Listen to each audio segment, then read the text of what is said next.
Morning, you're welcome, Darren. Thanks very much for coming in. Always a pleasure. No, I know you have that. Kieran's about to go into Darren. How much does this mean to you, Kieran? How much? A lot? Yeah. Did you ever meet him before? No. How many books have you read? All of them. All of them? Why do you like them? Because it's just really interesting. Okay, we're going to bring you into now, okay? Are you ready?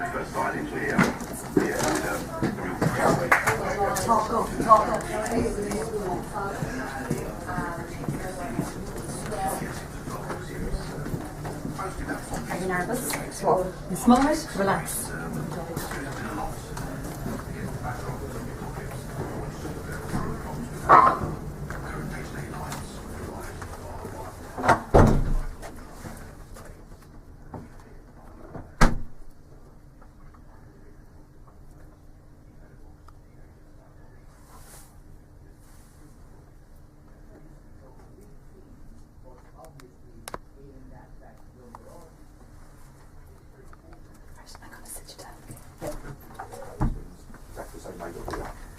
Everything affecting, the lack of a government has a big impact on everyone, on the young as well. And obviously they can't vote yet, but 3, 4, 5 years' time they will be voting. And I think it's an important time where we can help shape the way these people are thinking. And so in my books I try to say to them, let's not put too much power in the hands of fearmongers. All right. Well, you're a special guest, and we're also joined by another special guest, one of your biggest fans, I think it's fair to say, 13-year-old Kieran Bowen. How are you, Kieran? Hi, I'm fine. How's it going? Fine.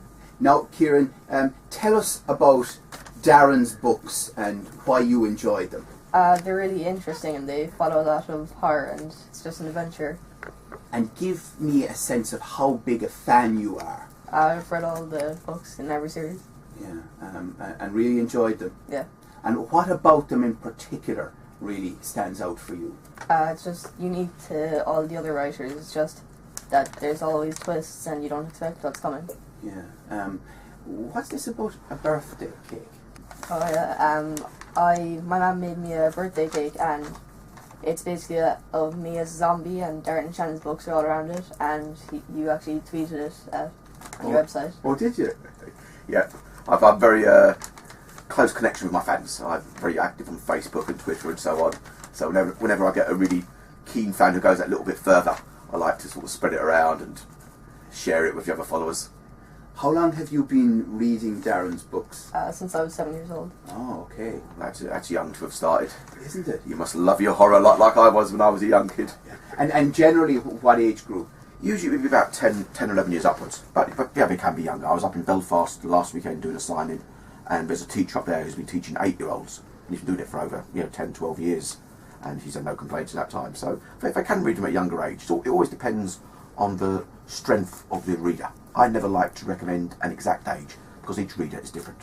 There are some readers at 7 years old, they're more than able to take on these sorts of books. Others at 12, 13 might still not be ready for them. Yes, yes. And as you've gotten a bit older, Kieran, do you see the books differently? Do you read them? Yeah, I understand them a bit more. Yeah.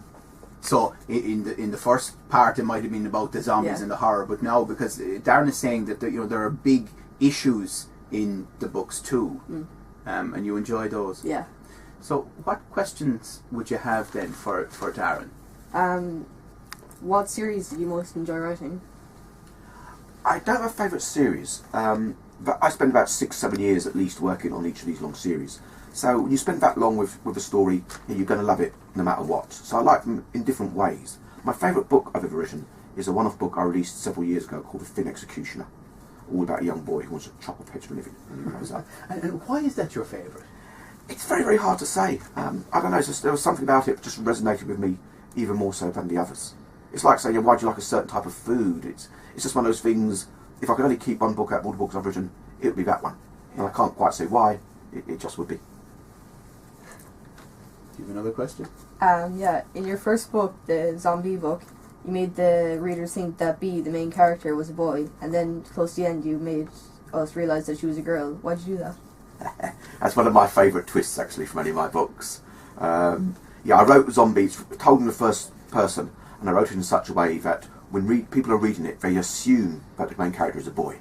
And then near the end, there's this big reveal, and you find out you were reading about a girl all this time. There were some clues in if you read it a second time round. The reason I wrote about it, apart from it being, a good shock moment, is this is a series about we need to be careful not to make assumptions about people in life.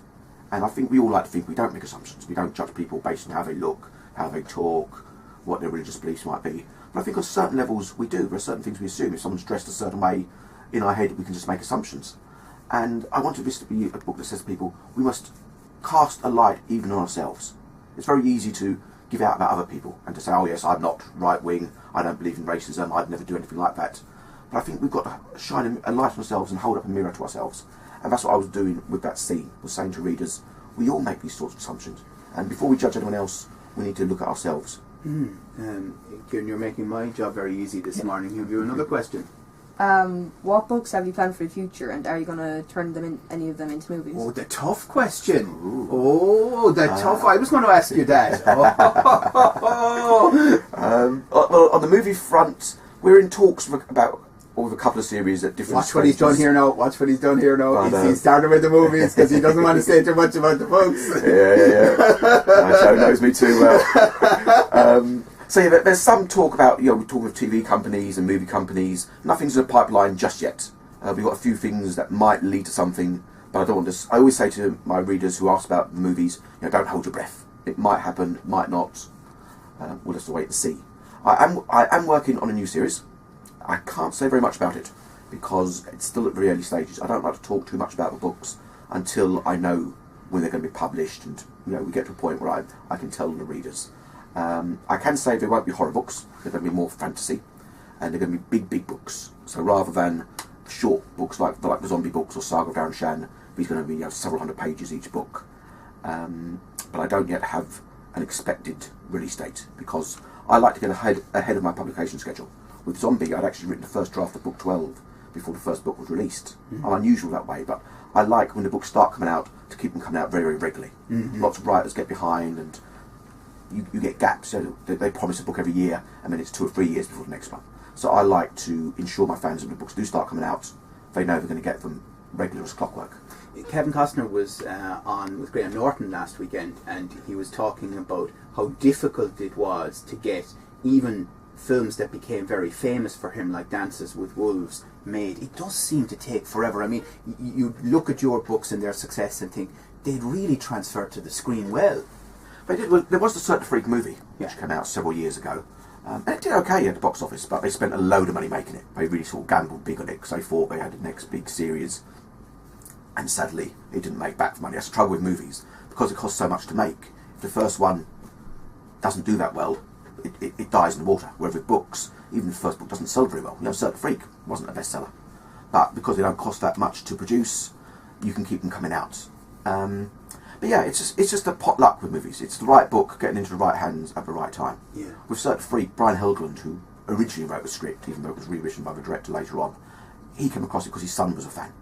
And he was reading his books to his son, and he just thought, oh yeah, I could see how he used to work as a film. And he got in touch with producers, and he got the ball rolling.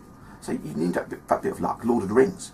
It was over 50 years, I think, before Peter Jackson came along. They tried making it in the 70s, but it's finding the right person who can see how it can work. So they're very different mediums of storytelling. Movies and books work in very, very different ways. That's why so many movie adaptations of books fail, because you don't have someone who really understands both worlds. And it takes a skilled adapter to take the story of a book and find a way to make it work as a film.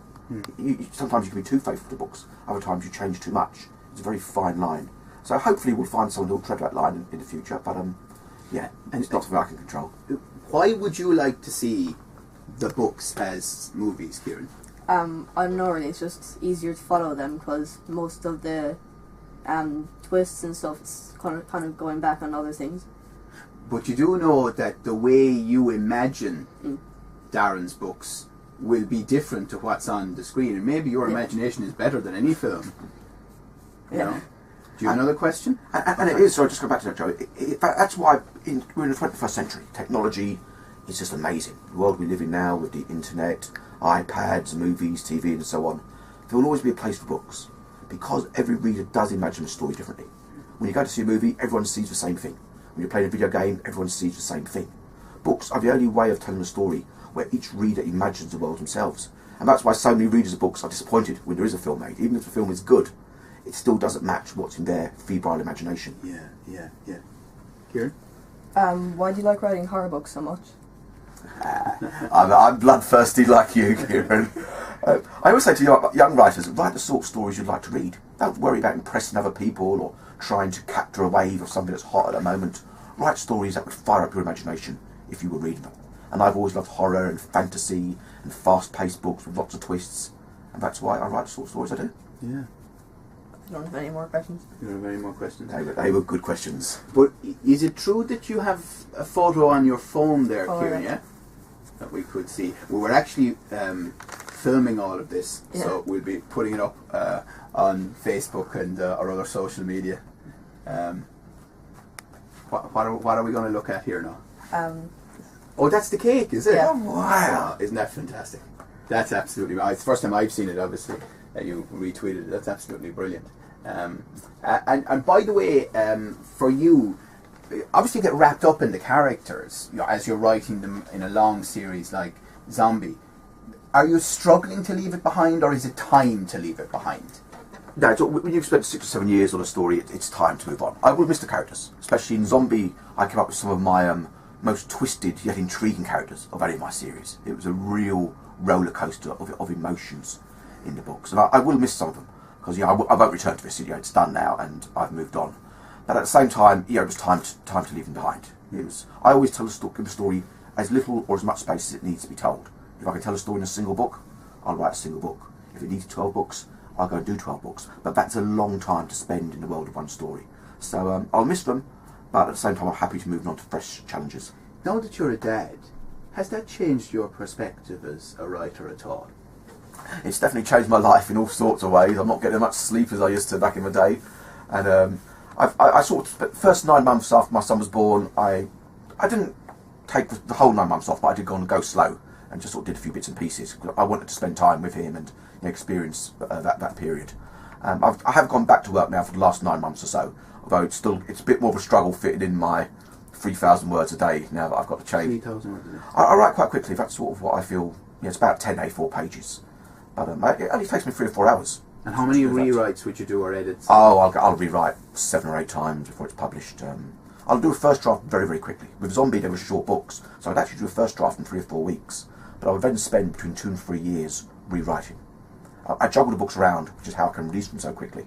But I'll always spend at least a couple of years on any given book, because I like to get it to a point where I know I've done all I can with it, but I can't improve on it in any way, shape or form.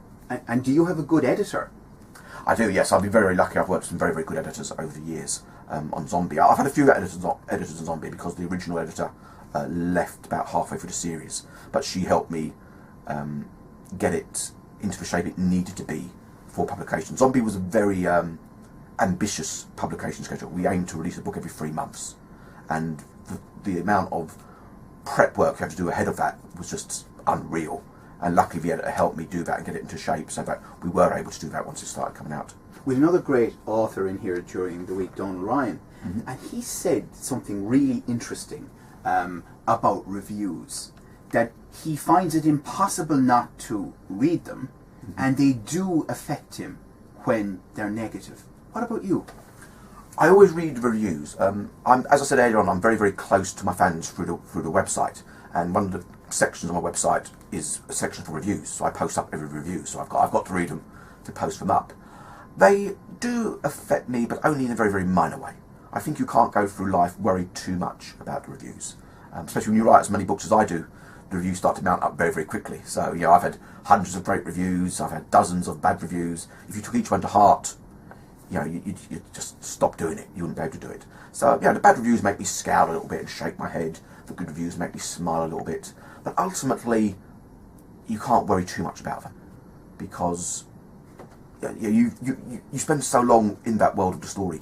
You have to be your own judge. If you're relying on other people to justify it for you, you're never going to be happy with it.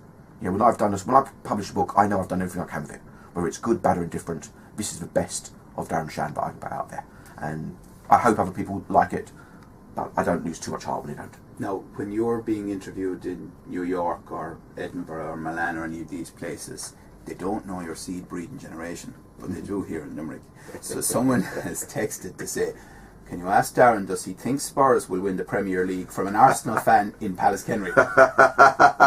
Oh, now we're getting into real dangerous waters. Politics is all fine, but once you start talking football, the real passions come through. No, I don't think so. I think Leicester have it wrapped up, and I've thought that for quite a while now.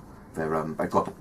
Doesn't matter, but they're Leicester, and they shouldn't be where they are. They are where they are. They're there because they deserve it, and I think we're going to go ahead and win it now. Well, that's true, and I mean, as a man who loves fantasy, well, sure, look, the ultimate fantasy is Leicester winning the Premier League, isn't it? It is. I mean, I love a Spurs actually, fan. because obviously I'm gutted that Spurs probably aren't going to win it, but I love football. I've always loved football, and in the old days, any team could win it. You know, you had Nottingham Forest, Derby, a good manager, a good team, a bit of luck, and you could win the league. And in recent years, that has changed, and money has come through, and I don't like it. I don't enjoy football as much as I did years ago, because you're just waiting for your multi-billionaire investor to come in and make your team, whereas that's not what it should be about. Yeah. Okay, Kieran, I think you have a couple of books there, do you, that you'd like Darren to sign, is that right? Yeah. Which books?